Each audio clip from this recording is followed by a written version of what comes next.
왜 이 편지를 보낸 걸까요? 그 이유는 고린도 교회 안에 시기와 다툼이 일어났다는 소식을 사도 바울이 들었기 때문입니다. 그렇다면 고린도 교회 안에 왜 시기와 다툼이 일어난 걸까요? 그 이유는 고린도 교인들이 영적으로 너무 어린아이 같아서 그런 거라고 말합니다. 그래서 사도 바울은 고린도 교회에 말할 때도 어른들에게나 할 수 있는 굳은 음식과 같은 말씀은 전하지 못하고 어린 아이들에게나 할 수 있는 젖과 같은 말씀을 가르쳤고 지금도 그렇게밖에 할 수 없다고 말합니다. 고린도전서 3장 1절에 보면 형제들아 내가 신령한 자들을 대함과 같이 너에게 말할 수 없어서 육신에 속한 자 곧 그리스도 안에서 어린아이들 대함과 같이 하노라. 여러분이 만약 어떤 사람과 식당에 밥을 먹으러 갔는데 그 사람이 밥을 먹는 게 아니라 가방 안에서 젖병을 꺼내 들고 물고 있다면 어떤가요? 어머 뭐야 너무 이상한데? 하겠죠. 그런데 실제 교회 안에 그런 일이 벌어지고 있다는 겁니다. 나는 분명 훈련도 받고 믿음도 있고 리더도 하고 있지만 여전히 젖병을 물고 있는 모습들이 있다는 겁니다. 보통 어린아이들은 어떤가요? 자기가 하고 싶은 대로 해야만, 자기가 원하는 대로 되어야만 만족합니다.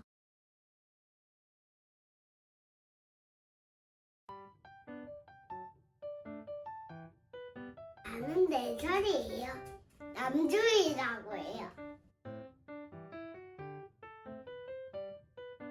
조화가 짜증나는.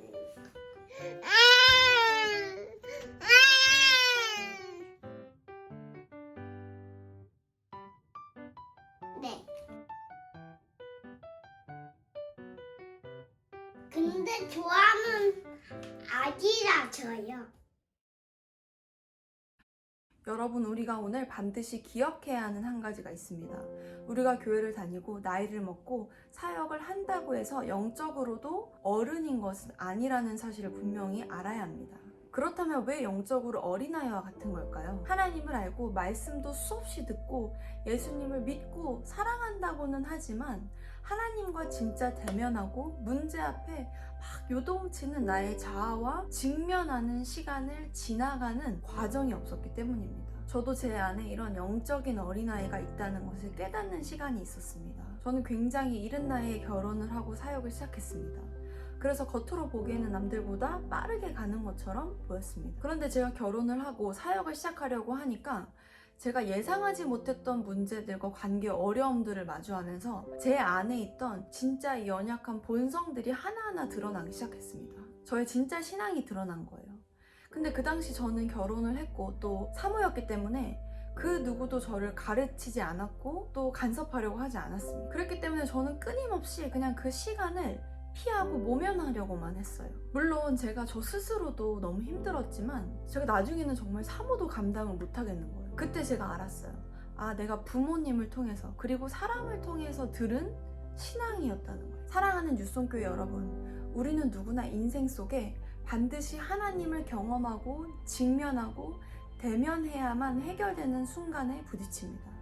이건 제가 여러분을 저주하는 게 아닙니다. 감당하지 못하는 순간이 반드시 옵니다. 그러나 많은 사람들은 이렇게 관계에 문제가 생기고 상황에 부딪히면 그 시간을 그냥 넘어가고 피하려고 합니다. 그러나 그것은 결코 피해가는 게 아닙니다. 우리 안에 여전히 성장하지 않은 영적인 어린아이가 남아있게 되는 겁니다. 그래서 문제가 올 때마다 내가 세워놓은 기준과 부딪힐 때마다 해결되지 않은 나의 자아와 영적인 어린아이가 불쑥불쑥 튀어나오게 됩니다. 그렇다면 여러분, 이제 어떤 일들이 우리 안에 시작되어야 하나요? 우리는 오늘도 수많은 상황 속에 내 육신의 생각, 내 육신의 기준으로 반응하려 하는 나의 자아를 예수님과 함께 처리하고 십자가와 함께 처리해야 합니다. 직면해야 합니다. 저는 우리 뉴송교회가 모두가 어렵다 말하는 이 코로나 시즌을 지나며 사람을 통해서 교회가 들려준 것으로만 믿는 신앙이 아니라 하나님을 대면하고 성숙해지는 은혜의 시간을 우리가 모두 지나가고 있다고 저는 생각합니다.